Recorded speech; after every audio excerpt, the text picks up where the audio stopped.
Indo. Pastor Valdemar, que maravilha! Olá, Duda, tudo bom? Boa noite. Que grande prazer recebê-lo aqui esta noite para uma conversa maravilhosa sobre um tema que a gente ama, que é falar de Jesus, não é isso? É verdade, com certeza. Nosso Não maior é? tesouro, né? Nosso maior amor, Jesus de Nazaré. Amém. Seu som está ótimo. Seja bem-vindo. O meu som está ok também? Tá ótimo, tá tudo ok. Tô Ótimo. ouvindo bem, vendo bem também, tá tudo sintonizado. Que maravilha. Vamos dar um tempinho que as pessoas estão chegando. Isso. E como é que você está de quarentena? Rapaz, eu tô vivendo vários êxodos, né? Vários Várias êxodos? transformações. A gente vai ter que se adaptar a muita coisa nova, né? Muita, muita. Eu tenho lido muito assim, não só a respeito das notícias comuns da mídia, mas eu tenho tentado ler também os especialistas que falam das transformações que o mundo vai passar depois do corona, né? E até durante também a questão de que as pessoas talvez não fiquem mais tão dadas a aglomerações, né? Vão E a desenvolver gente, toques, né? pois Mania de é, limpeza das mãos, né? Dos ambientes, nunca enfim. o terapeuta talvez vá ser tão acionado como nesse tempo, né? É verdade, é verdade. E ah, penso que acertei no meu plano B, que é terapia familiar e de casais. Ah, acertou na Foi, mosca, viu? não é isso? Então foi uma Sim, missão que realmente vinha, e o que me encanta é isso, pastor, porque Deus vai preparando tudo e a gente não sabe com o que vai se deparar, mas Ele que é onisciente já sabe. E isso. tudo prepara para que no tempo certo a gente venha a contemplar o que ele fez lá atrás e a gente não viu, não é isso? Sim, com certeza. Por isso que a agenda dele é a melhor, né? É verdade. E o tempo dele, a agenda celestial, como diz Dom Ximenes. É, Então, pastor, para a gente começar, sejam bem-vindas vocês que estão chegando aqui. Gente, compartilha, chama outras pessoas. Ah, e quando a gente falar aqui, a gente tem que usar esses recursos do Instagram para que a gente possa alcançar o maior número de pessoas possível. É, quando fizer sentido para você, quando tocar você de uma forma especial, que for falado aqui, que você aperte nesse coraçãozinho, que é um feedback para a gente saber como vocês estão recebendo tudo que for falado entre nós aqui. Então, pastor, para isso. começar, esse tema que a gente escolheu, o que Jesus nos ensina sobre relacionamentos, e eu estava aqui meditando antes do horário da live iniciar, aí Aham. pensei o seguinte, eu penso que é um tema muito complexo, o relacionamento, e que, ao meu ver, Jesus conseguiu resumi-lo em duas palavras: amor e perdão. Sim, E o que me fez chegar a essa conclusão? Eu disse, o Deus, desde o Éden, vinha se relacionando com o homem, com o Adão. Ele, sendo Deus, buscou um relacionamento com o homem.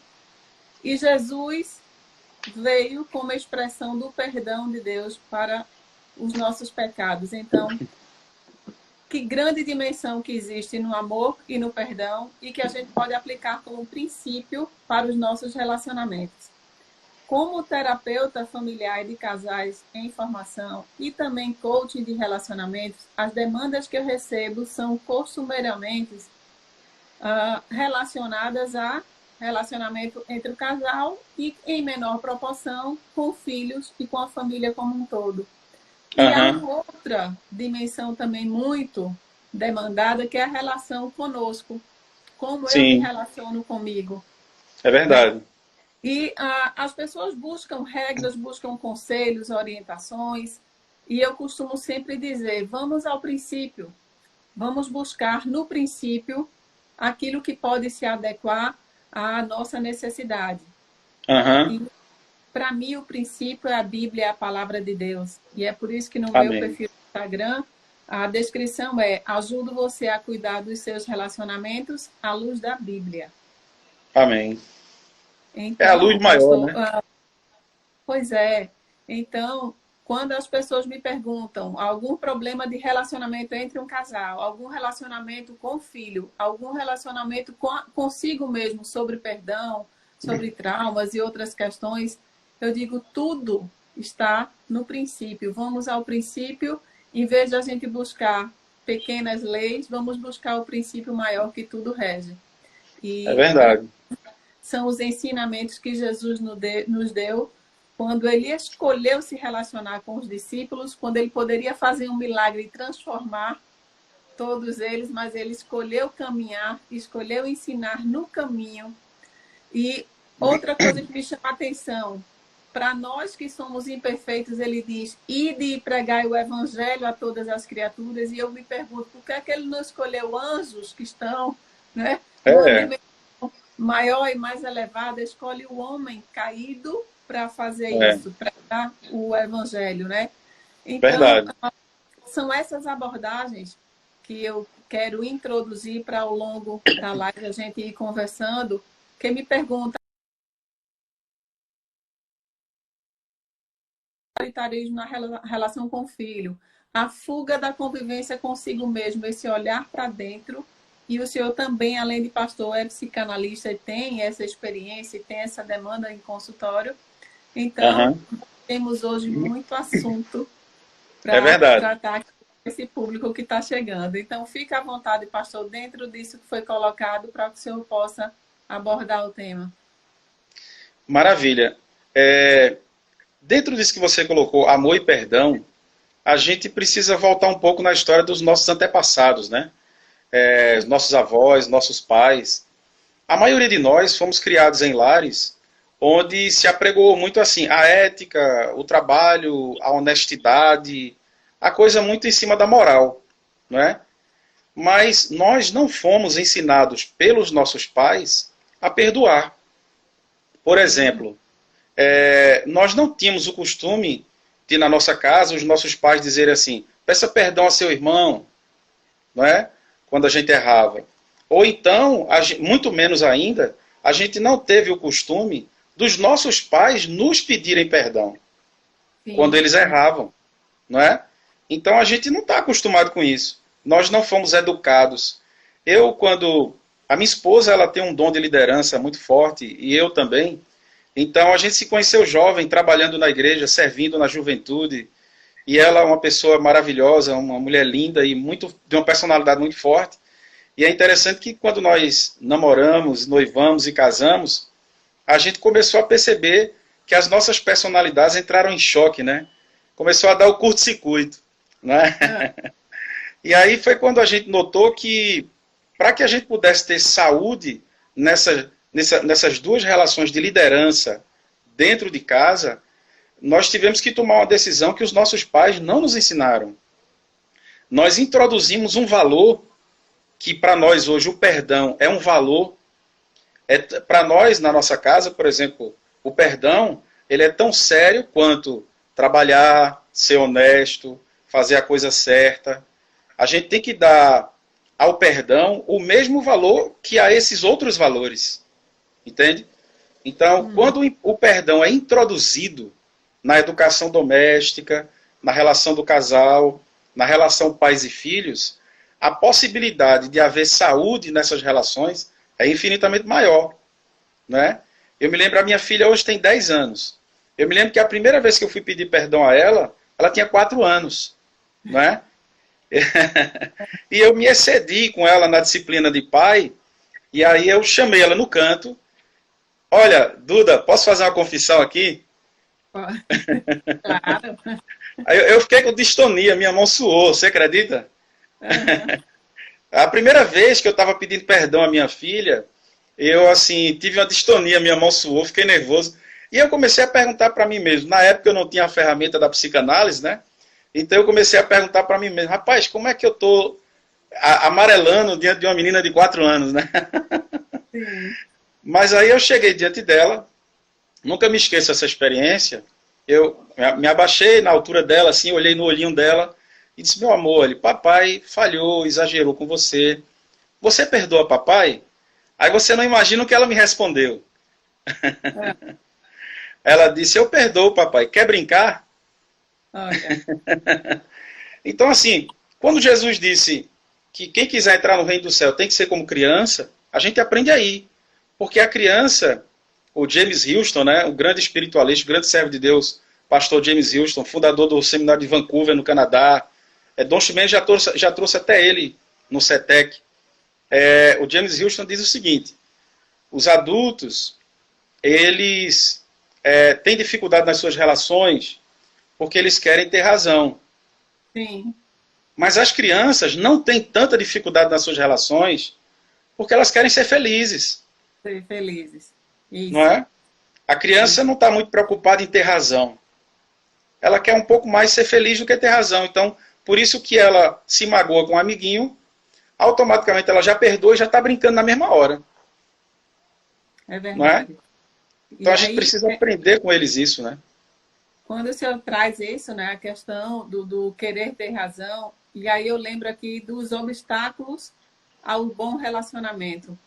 E aqui podemos trazer, o senhor falou também dos nossos antepassados, nossos ascendentes, e a gente pode pensar em crenças, como é que nós fomos criados, como é que nós fomos educados, né? Que medos foram trazidos para a nossa mente, costumes familiares, padrões familiares de insegurança, de valores, e que tudo isso vem repercutir, inclusive na escolha desse parceiro que nós fazemos, e trazendo para a questão do relacionamento a dois, e também os nossos próprios desejos de egoísmo, vaidade, rancor, mágoa, e tudo isso mistura, faz-se uma espécie de um coquetel, um milkshake do obstáculo para o relacionamento.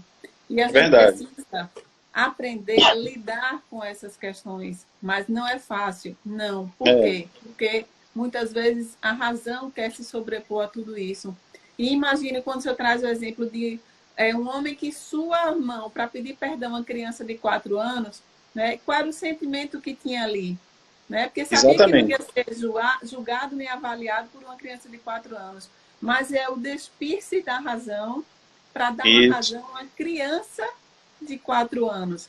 Né? Isso. Então, isso assim, é a gente esmurrar a própria carne, é o espinho na carne, para que a gente possa ceder, né? E pedir perdão. Então, muitas vezes, esse exercício é difícil, porque é difícil a gente superar os nossos próprios sentimentos, os nossos freios.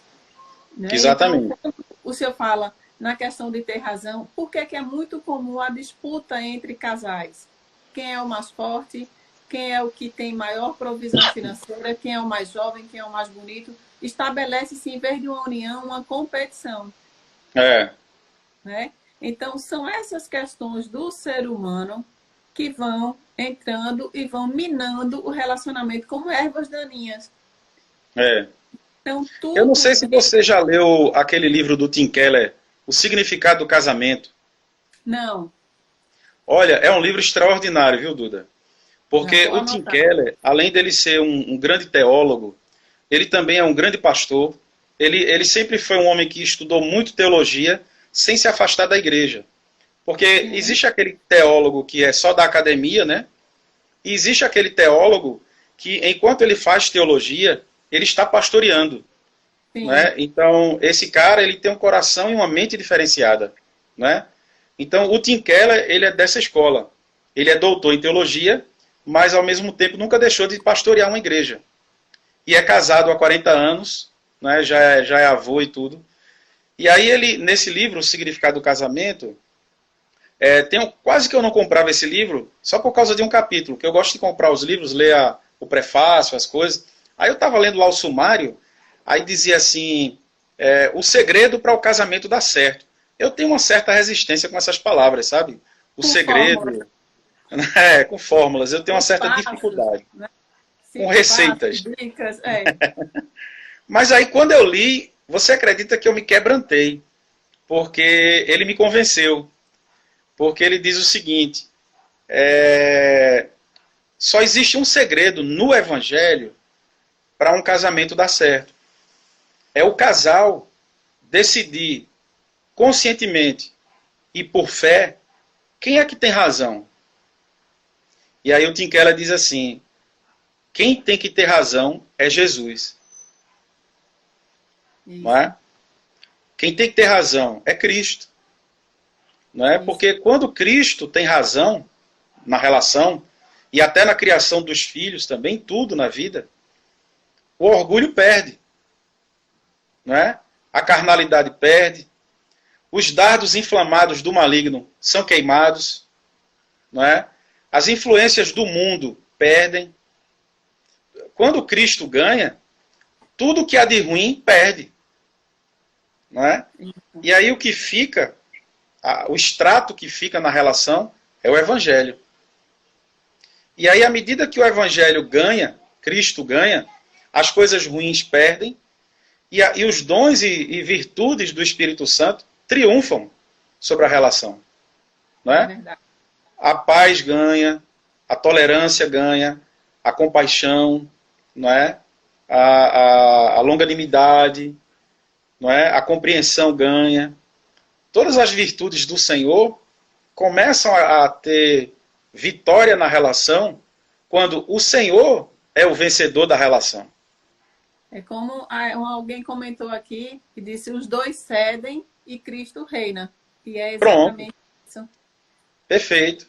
Né? Eu queria fazer um comentário interessante sobre o que você falou, sobre essa questão do perdão. Porque, como psicanalista, eu tenho descoberto uma coisa. A gente encontra pessoas cristãs que chegam no nosso consultório, e às vezes no gabinete pastoral também, e até num cursilho da vida, no movimento de evangelização, e a gente encontra com a pessoa numa vigília, em algum lugar particular, e aí a pessoa chega pra gente e diz assim, eu acho que você já deve ter se deparado muito com isso também, olha, pastor, eu sei que Deus me perdoou, eu também sei que a pessoa que eu machuquei já me perdoou, mas eu não consigo me perdoar.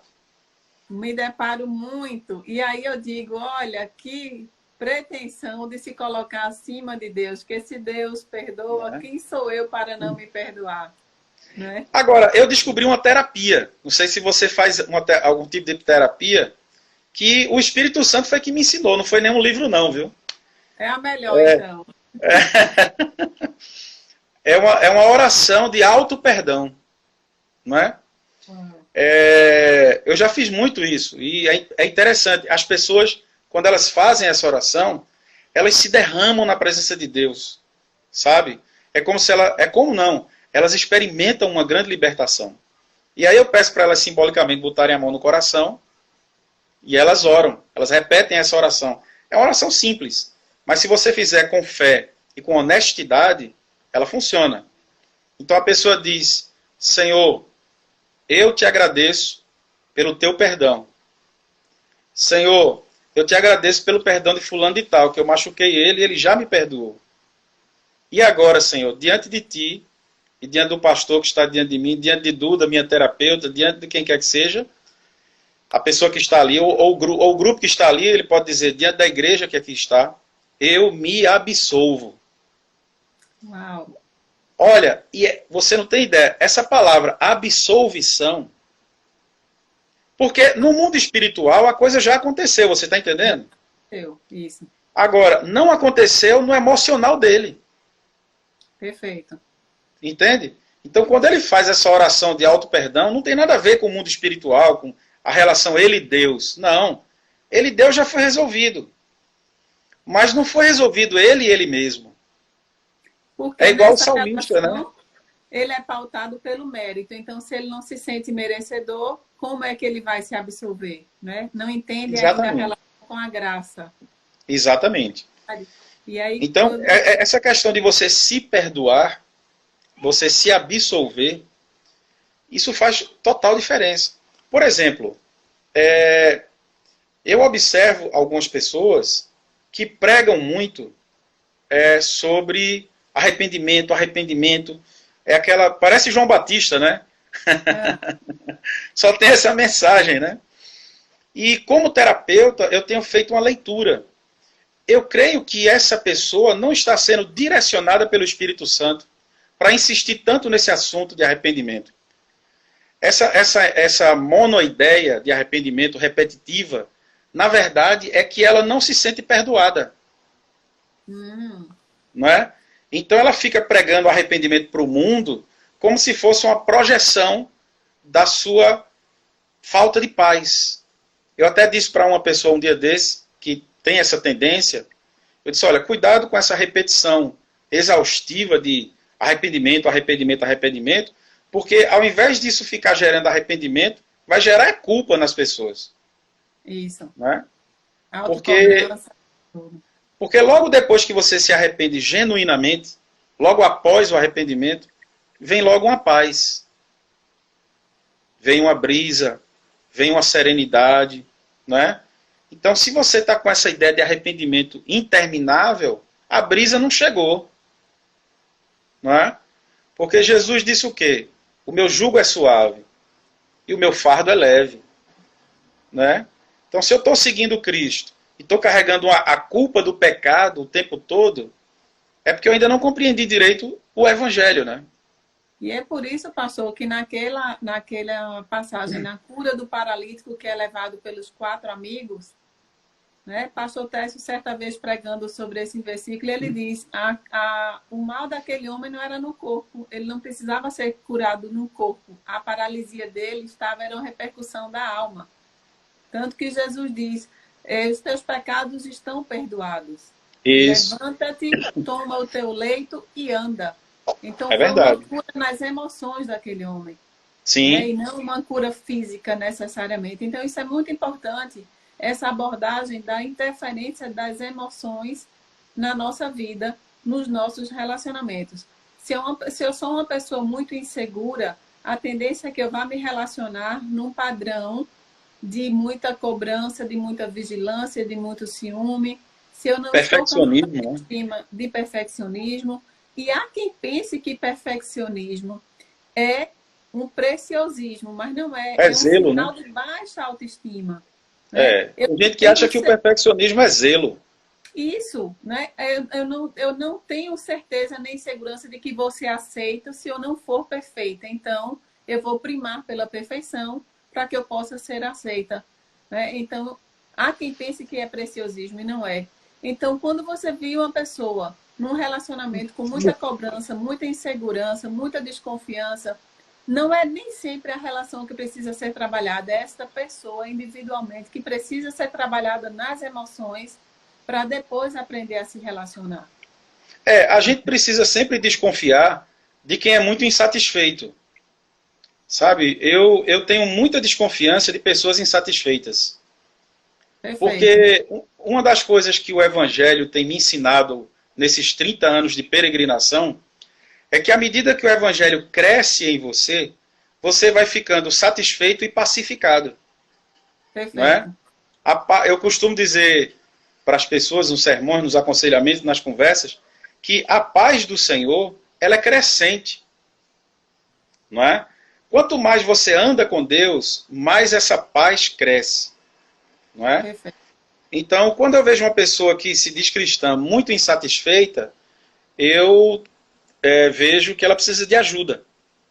Porque a nossa suficiência está em Jesus. Não é? Jesus é suficiente. E à medida que ele vai se tornando suficiente em mim, o fruto que vai saindo de mim é mais misericórdia do que cobrança. Total. Não é? Então, por exemplo, hoje em dia, eu acho que esse teste que nós estamos passando como humanidade serve também para a gente analisar como é que está o nível de misericórdia na nossa casa. Entende? Jaime Porque assim, pediu para a gente falar de relacionamentos em tempo de Covid. É isso aí, porque veja, nesse momento a gente está sofrendo a pressão de conviver muito tempo junto com a mesma pessoa, né? Então, hoje eu li algo dizendo assim, olha, se você estiver pensando em divórcio, pode levar adiante, porque a promessa foi na saúde, na doença, na alegria e na tristeza, não foi no isolamento, não. Então, está tentado se pensar em levar adiante, né? Já pensou? Que adaptação terrível, né? Foi. Então, veja, eu acredito que... Eu queria trazer algumas coisas, pedir a sua permissão para trazer algumas coisas importantes também. Lá em Mateus, capítulo 5, versículo 37, Jesus fala muito do sim, sim, não, não, que eu gosto de chamar de papo reto, né? Sim. Eu acredito que uma coisa que precisa acontecer nas relações, né, tem que ter um papo reto, a gente tem que conversar honestamente. Eu tenho tentado fazer isso comigo mesmo, não é? Por exemplo, eu conversava comigo mesmo antes de ser psicanalista e antes de estudar teologia. Na época que eu fazia isso, eu tinha umas crises, eu achava que eu estava errado, será que eu estou fazendo coisa de louco? Conversar comigo mesmo. Porque eu não conhecia, era uma coisa que eu praticava sem conhecimento. Aí quando eu conheci teologia e psicanálise, eu descobri que eu não estava louco. Não é porque, por exemplo, na teologia, a gente aprende com o salmista. Quando o salmista diz assim, por que te abates, ó minha alma? Então, o salmista ali, ele não está conversando com Deus. Ele não está orando, né? Ele está conversando com a alma dele. Ele está conversando com ele mesmo, não é? E na psicanálise a gente aprende a se autoanalisar. Então, muitas vezes eu converso comigo mesmo, no espelho, quando eu estou insatisfeito, quando eu estou triste, quando alguma emoção está querendo tirar a minha serenidade, né? E essa foi uma das maneiras que eu encontrei de proteger o meu território emocional, né? Como é que eu protejo o meu território emocional? Isso é até um tema para uma próxima live, né? Vamos. Como proteger o território emocional, né? Então, como é que eu protejo o meu território emocional? Conversando honestamente comigo mesmo. Porque uma das maiores especialidades negativas da gente é a autossabotagem, o autoengano, não é? E aí, quando você bate um papo reto consigo mesmo, essas coisas perdem a força. Aí eu acredito que esse mesmo princípio que eu aplico para mim, eu preciso aplicar conversando eu e minha esposa, eu e meus filhos, eu e meus funcionários, e os irmãos em Cristo. Lá na igreja, por exemplo, os irmãos que me conhecem, eles me aguentam há 13 anos como pastor deles, né? 13 anos na mesma igreja não é fácil, né? Então, eu tento tratar dessa forma com eles. É papo reto, né? E isso é até importante porque você tira das suas costas um fardo, entende? De ter que botar uma aparência, todo mundo gostar de você. Porque quando você não está bem, por que não chegar e dizer, ó, não estou gostando disso aqui, vamos conversar com respeito, né, com educação, mas papo reto, né? E isso eu aprendi também com os dependentes químicos, não é? Através da literatura de Alcoólicos Anônimos e Narcóticos Anônimos. Essas duas literaturas, eles trabalham muito a questão da honestidade. Porque o dependente químico, ele é muito desonesto. Né? Em tudo que ele faz, ele é um desonesto. Então, à medida que ele muda, começa a adquirir uma honestidade, aí ele muda. Por exemplo, então, às vezes o dependente químico chegava para mim chorando. Chorava e fazia aquela novela mexicana, né? E tal. E eu olhando para ele sem me comover. Aí ele enxugava as lágrimas. Aí dizia assim, rapaz, o senhor é muito insensível. Não é? E aí eu cheguei para ele, eu chegava para a maioria deles e dizia, olha, vou ser muito honesto com você, papo reto. Aí eu usava a linguagem deles, né, a linguagem da dependência química, eu dizia, ó, o papo aqui é de maluco para maluco, meu irmão. Não é?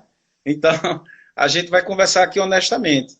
Veja bem, você acha que você, com essa autopiedade, com esse coitadismo, eu gosto muito de usar essa palavra, com esse coitadismo, você vai para onde com isso? Porque, veja, você está dentro de uma casa de recuperação.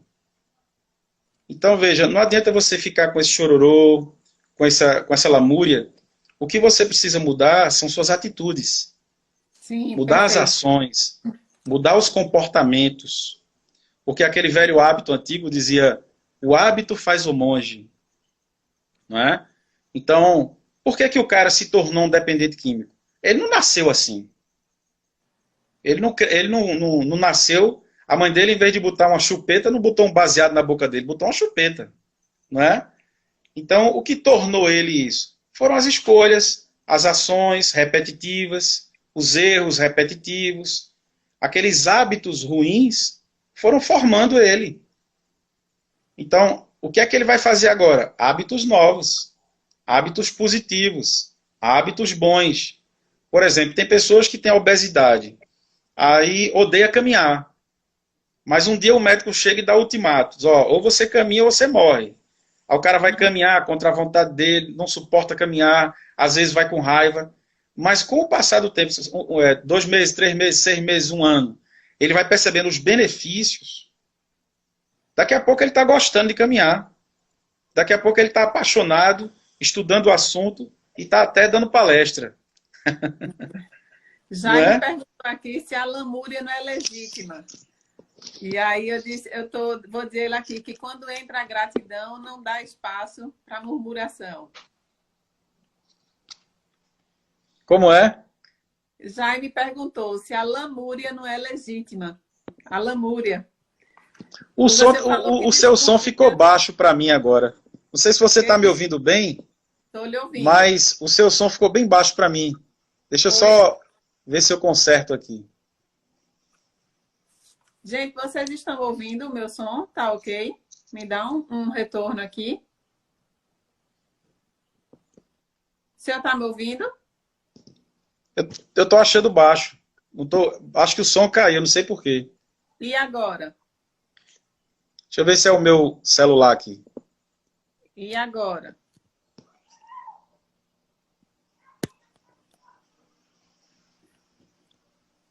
Para mim tá ok, né? Ok, pronto.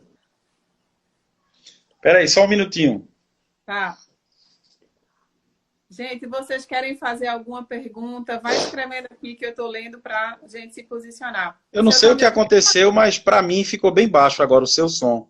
Você está me ouvindo bem? Perfeitamente. As pessoas também estão me ouvindo bem.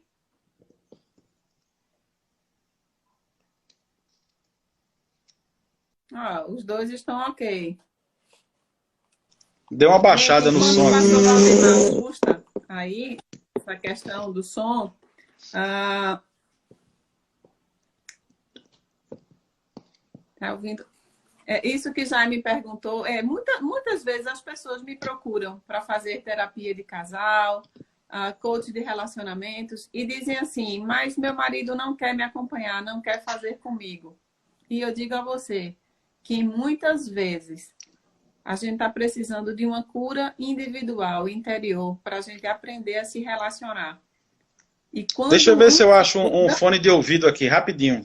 Tá. Quando um se cuida, o relacionamento é cuidado como um todo. Então, eu gosto muito da frase que diz, o meu mundo muda, o mundo muda quando o meu mundo muda. Então, quando eu cuido de mim, eu cuido das minhas emoções, eu cuido das minhas crenças, eu me trabalho internamente, interiormente. É porque eu estou precisando de um fone para poder fazer aqui a live. Então, a gente vai cuidar do relacionamento. Deixa eu ver se eu acho um fone aqui, rapidinho. Tá. Então, ainda que num casal, se um casal está enfrentando dificuldade e o marido ou a esposa não podem acompanhar ou não aceitam fazer um acompanhamento, quem estiver disposto a fazer vai poder salvar esse relacionamento sim. Então, vale a pena investir, ainda que seja hoje, né? individualmente. Ok? Eu queria deixar esse registro aqui, porque tem sido muito comum as pessoas me procurarem dizendo que o marido ou a esposa não querem fazer. Deixa eu ver. E agora, pastor, o senhor está me ouvindo? Deixa eu botar um fone aqui. Pode um casamento dar certo, um amando e outro não? Se mesmo assim convivem bem? Acho que deu algum problema no áudio do meu celular. Raquel, eu acredito muito na cura do que está impedindo a manifestação desse amor. Muitas vezes o amor está ali instalado, mas a comunicação dele é que está com ruídos. Então, eu acredito sim que num processo terapêutico, no acompanhamento, é possível resgatar esse amor que um dia ficou lá atrás e que ele pode estar apenas adormecido, não quer dizer que ele não exista. Não sei se eu consegui responder para você. Ah, Agora eu consegui voltar a escutar. joia. Eu estava explicando aqui, pastor, que muitas vezes eu recebo demanda de casais, mas assim, a esposa ou o marido dizendo que o outro não quer acompanhar ou que não aceita fazer o processo. E eu estou dizendo aqui que muitas vezes a gente precisa de uma cura individual para aprender a viver a dois.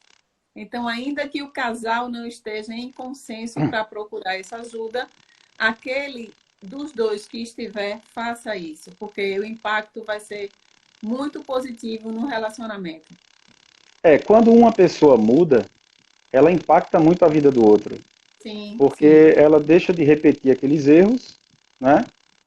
E aí você meio que, não sei se a palavra obrigado é a palavra correta, mas você se sente persuadido a mudar, né? Isso, Eu não isso. posso mudar as pessoas, mas eu posso mudar a mim mesmo, É como né? se a gente, de certa forma, despertasse uma correspondência no outro.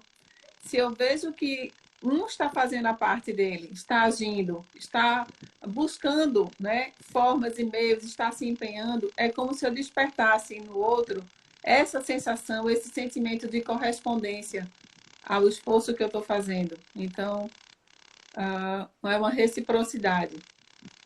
É. Uma coisa interessante que eu queria introduzir também é a ideia de escutar o outro, né? Para os relacionamentos. O Sim, Max Geringer, ele usa ele criou uma palavrinha que ele, eu acho que talvez seja até um neologismo dele, o Max Geringer, que é escutatória, né? Ele diz que hoje em dia a gente precisa de mais escutatória, né? isso. E a gente vê isso lá em Tiago, capítulo 1, versículo 19, quando ele diz assim: sejam prontos para ouvir e tardios para falar. Né? Então, ouvir é muito importante. Por exemplo, aquele livro, As Cinco Linguagens do Amor. A primeira Sim, vez que a gente aplicou aqui em casa, eu e Priscila, a gente até riu muito um com o outro. Por quê? Porque a gente descobriu que a gente achava que sabia a linguagem de amor do outro, mas a gente não sabia. Né? Então, por exemplo, a maneira de. A linguagem de amor que eu usava para dizer que amava ela não tinha nada a ver com aquilo que era de fato a linguagem dela. E a isso é linguagem que muito. ela usava para dizer que me amava não tinha nada a ver com aquilo que para mim era a linguagem que eu gostava e gosto, né? Quando você Isso é no descobre dia a isso, dia, pastor. Isso é no dia a dia. Por exemplo, a minha turma do curso de terapia estava se organizando para presentear uma das coordenadoras e todo mundo começou a falar em chocolate, que foi agora no período de Páscoa. Vamos dar chocolate, chocolate. E aí uma delas parou e perguntou: mas, gente, será que ela gosta de chocolate? E a gente até ficou isso, surpreso de pensar assim: se eu gosto muito, como eu posso imaginar que a outra pessoa não vai gostar? Conversaram é, com a filha dela e ela realmente não gosta. E a tá filha vendo? foi mandar uma orquídea. Olha que diferença. Enquanto Grande, todo hein? mundo estava pensando em presentear com chocolate, ela, a filha, sugeriu orquídea, que é o que ela gosta. Então, muitas vezes a gente quer amar o outro da forma que a gente entende que aquilo é amor. E muitas Aham, vezes a gente não consegue comunicar esse amor porque a gente está usando apenas o nosso padrão e não o padrão do outro.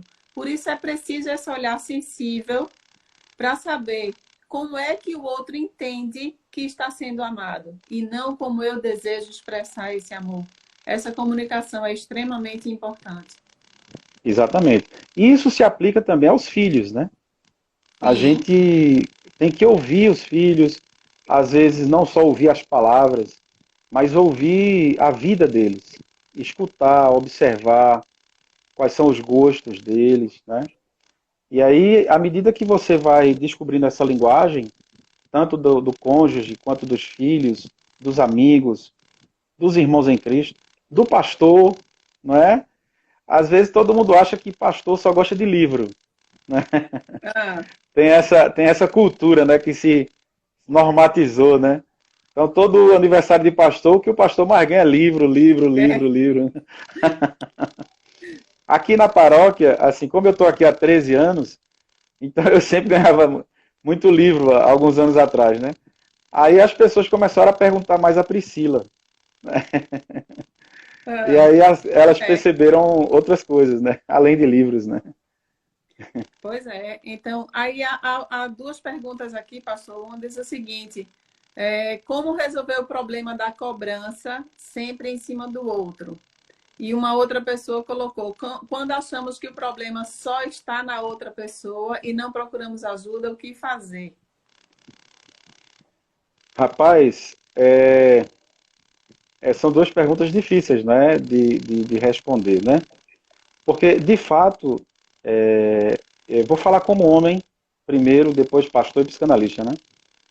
Existe uma questão cultural muito difícil nas nossas relações, em especial aqui no Brasil, mas mais forte ainda no Nordeste, né? Então, a gente sabe que, acho que, em termos de cobrança, o homem parece que cobra um pouco mais do que as mulheres, né? Então, assim, eu acho que essa cobrança exaustiva da nossa parte vem do machismo exacerbado, que nós temos uma cultura muito machista, né? E isso faz com que a gente, como homem, haja em cima dessa cultura que forma muito o nosso inconsciente, né? E geralmente essas cobranças exaustivas que a gente faz, ela parte mais das nossas reações, dos momentos que a gente está muito chateado, dos momentos que a gente está insatisfeito com a vida, insatisfeito com as finanças, insatisfeito com o que a gente conquistou até hoje como família, né? E aí você acaba projetando sobre a sua esposa, sobre os seus filhos, essa cobrança. É por isso que o que a gente falou lá no começo da live, ou quase depois um pouco do começo, essa questão de você colocar perdão e misericórdia dentro da casa é vital para vencer essas cobranças, né? À medida que o perdão vai virando um costume dentro da casa, vai se tornando algo tão comum quanto cobrar, quanto ter ética, quanto exigir que o menino estude, trabalhe, essas coisas todas que a gente já sabe. Mas o perdão também, eu acredito que à medida que a misericórdia vai triunfando aos pouquinhos na relação, essas cobranças vão perdendo a força. Talvez o grande problema é que as pessoas querem uma solução imediata, né? Tomar um sorrisal e não haver mais cobranças. Tomar um remédio que retire as cobranças. Mas eu creio que isso não vai acontecer de imediato. É um processo educacional que nós temos que mudar os comportamentos e ir introduzindo misericórdia, e introduzindo perdão, e aí essas cobranças elas vão diminuindo, né? A outra pergunta qual foi? Tem a ver com quando eu acho que o defeito está só no outro e não procuro ajuda. Mas para não perder esse gancho que o senhor trouxe aqui agora, como psicanalista, veja se faz sentido o que eu digo. Quando existe muita insatisfação, muita cobrança, muita desconfiança, muitas vezes eu estou projetando no outro a solução de um vazio que é meu.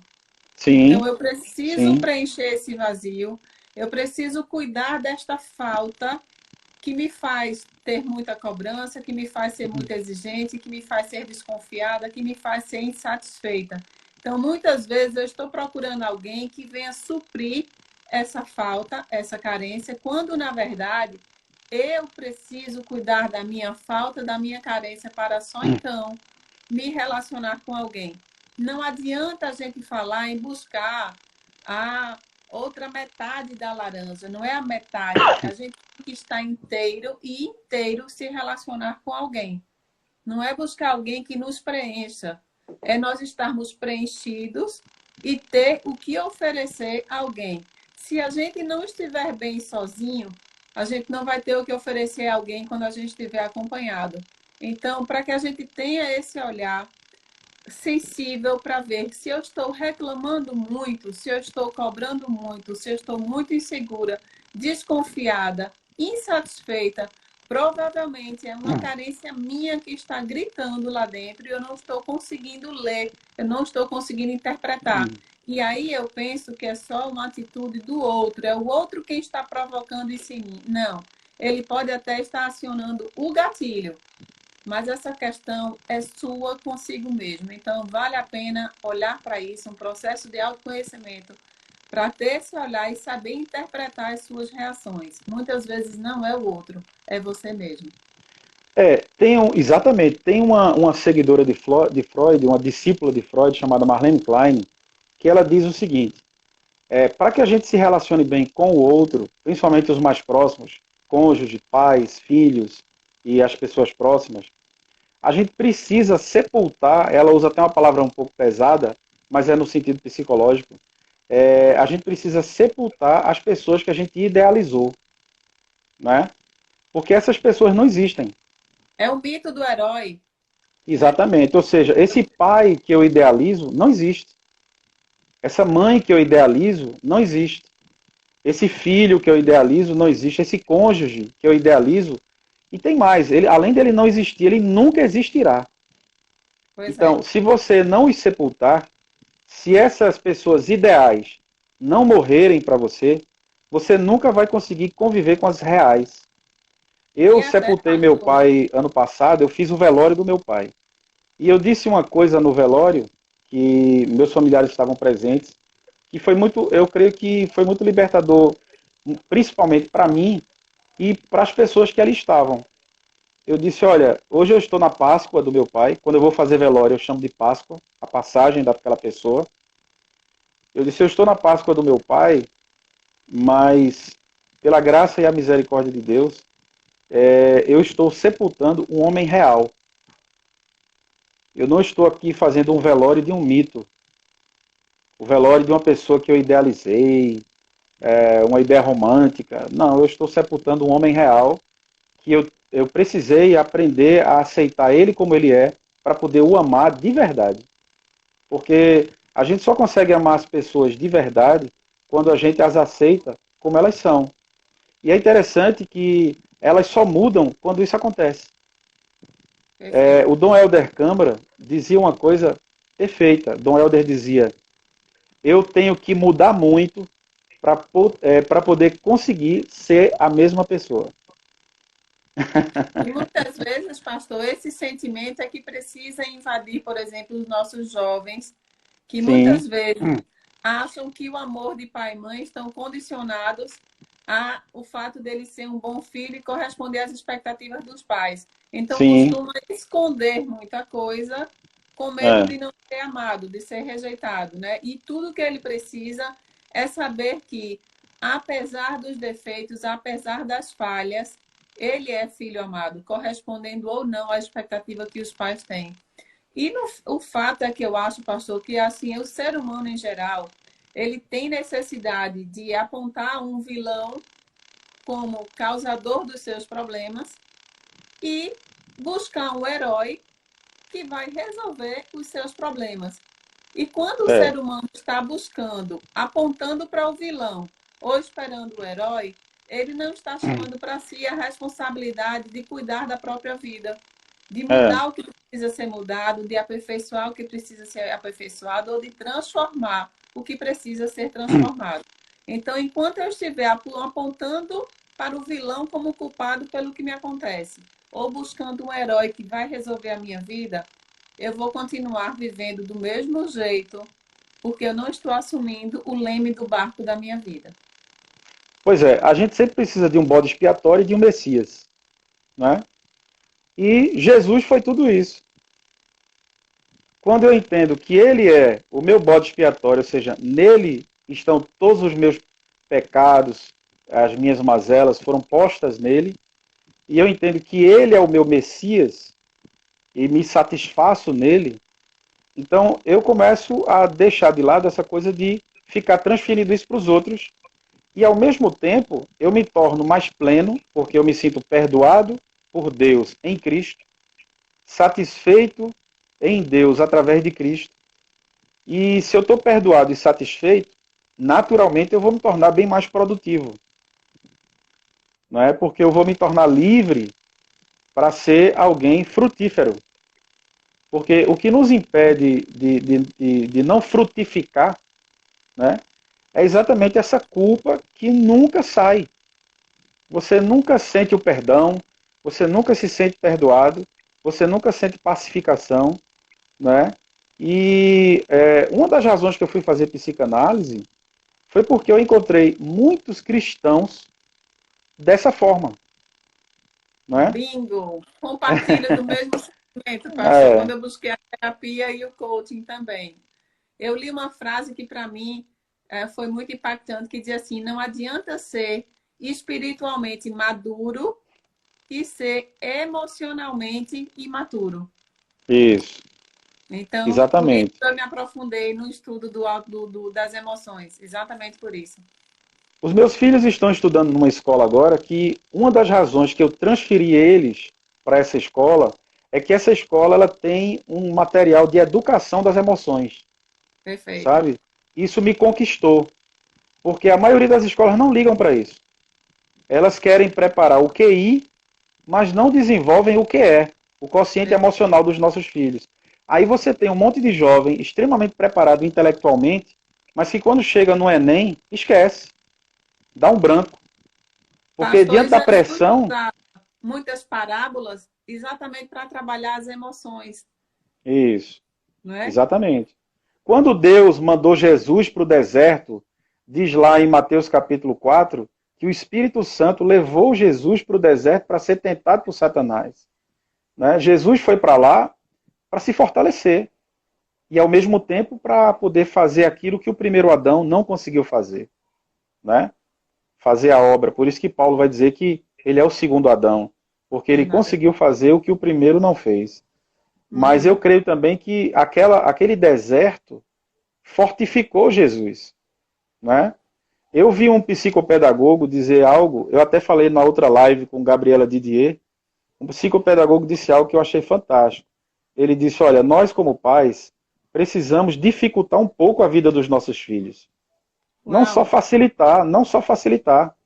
Porque, veja, se eu só facilito, eu estou criando um filho que vai ter dificuldade de enfrentar obstáculos. E aí A eu vou lagarta soltar que ele não no vai sair mundo. do casulo, né? Exatamente. A Né? lagarta que não vai desenvolver a asa para sair do casulo. Exatamente. Então, assim, se eu crio esse filho somente com facilidades, como é que ele vai enfrentar a selva de pedra? Perfeito. Né? Esse mundo louco que a gente vive aí, né? E é por isso que o Senhor diz que o sol nasce para justos e injustos, mas o Senhor disciplina os que ama. Então, que a gente Isso. possa receber a disciplina do Senhor como um gesto de amor. Exatamente, porque o amor, o Brennan Manning, ele diz que o amor tem duas faces. Uma face mole e uma face dura. Não é? O amor não só é misericórdia, acolhimento, perdão, generosidade. O É amor também é vale disciplina. casado, né? O amor também tem limite, tem freio, tem não, não é? E Eu hoje, por exemplo, eu hoje conversei com um cara que é dependente químico e ele já vai, acho que para a quarta ou quinta internação, né? E eu tive uma conversa com ele muito dura, sabe? Dura, bastante dura. Eu nem posso dizer aqui o que eu disse a ele. Entendeu? Conversa dura, de homem para homem. Aí ele começou a chorar do outro lado do telefone. Aí eu disse assim para ele, olha, eu quero dizer a você que isso aqui é uma conversa de homem. E eu quero dizer a você que eu estou dizendo tudo isso a você porque eu amo você. Agora eu amo você de verdade. Eu não amo você com cinismo, com malandragem. Não existe negócio por trás, não, meu irmão. Aqui não tem segundas intenções, não. Eu estou conversando com você, é um papo reto. Se meu filho tivesse na sua condição, eu conversaria com meu filho como eu estou conversando com você.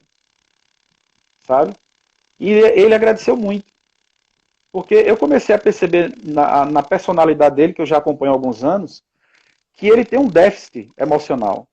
É como se ele tivesse um retardo, você sabe? Assim, ele tem quase 40 anos de idade, mas de cabeça ele deve ter no máximo 20. Então, as emoções não evoluiu, não amadureceu. Né? Quando o livro de Provérbios, por exemplo, fala dos tolos, observe que o provérbio fala dos tolos jovens e dos tolos velhos. Talvez uma das coisas mais tristes do mundo é você ver um ancião tolo.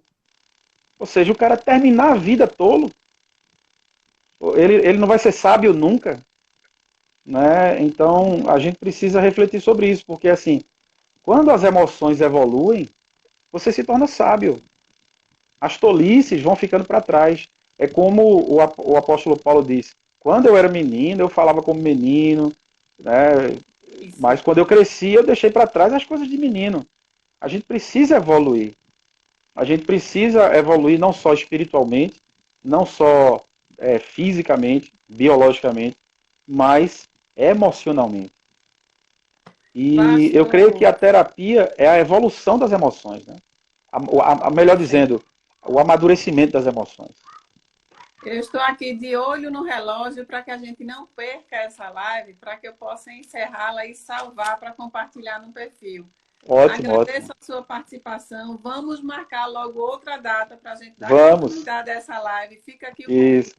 Gente, obrigada a vocês que participaram, que estão dando retorno aí de que a live foi abençoadora, que foi muito boa.